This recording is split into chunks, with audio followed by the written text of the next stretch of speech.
get into that St. Patrick's Day spirit by making authentic corned beef yourself at home. Chef Austin Buhler joining us now to show us how to brine your corned beef. Yes. Welcome. Thanks. Love to be back. I trust what you do in the kitchen, Chef.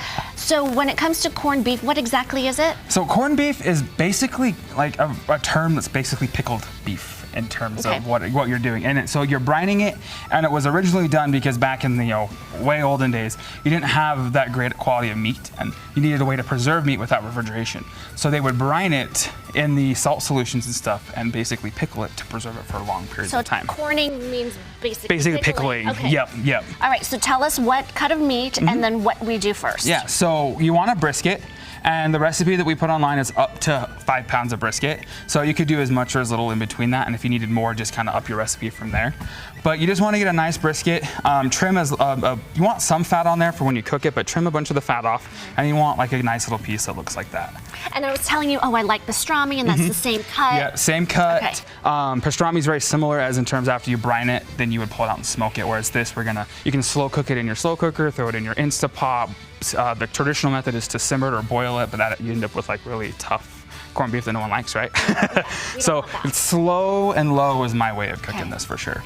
So the way you're gonna wanna start with this is you're gonna wanna get a gallon of water, and it's gonna be hot.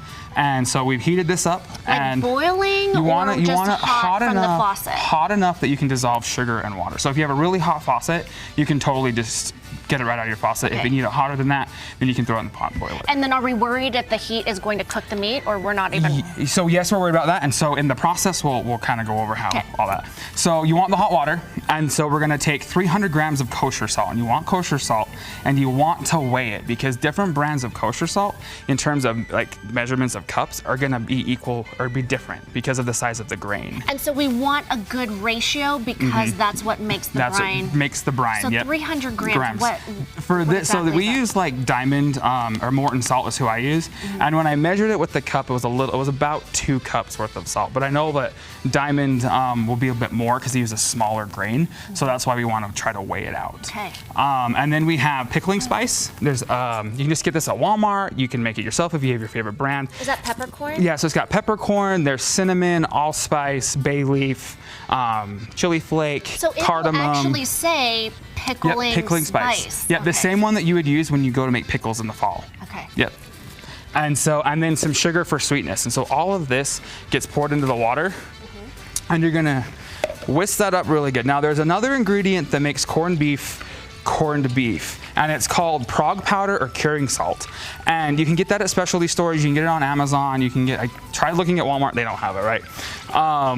But what that does is when we pull this out, you remember how corned beef has that really bright pink, when you cook it has that really bright pink look? Inside, right? Inside, or when you get those cured meats like hot dogs and stuff like that, that really bright pink.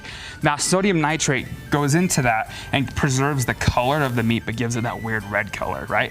Now if you don't want to use that and you can't find it, it's not going to affect it at all. It doesn't affect the flavor, it's just the look. It's just the look. If you were to use it like without, because there's a lot of people that are sensitive to sodium nitrates like I was as a kid, it actually gave me migraines. I couldn't eat hot dogs for a long time.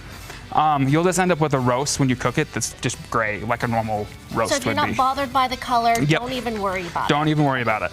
So you're gonna mix this up till it's all dissolved, and you're gonna let this cool to room temperature. And then at that point, because you're gonna be putting meat in it, you wanna make sure it's cold so you can put it in the refrigerator.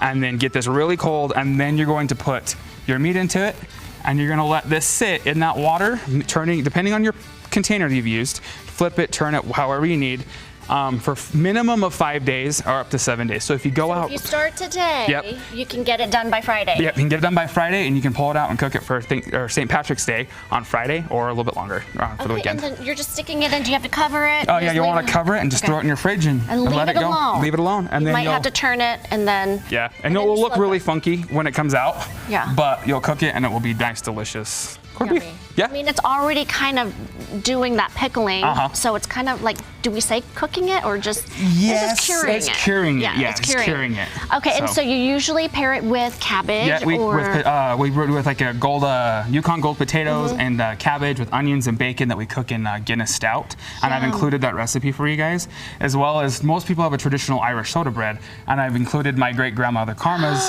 ugly bread, as we grew up calling it, which is a version of a soda bread. So I you guys bet have it the whole meal. tastes so good, and you're offering it for this Friday, and people can still hop online right now at Buhler'sGourmet.com to order that traditional Irish meal. Thank you so much.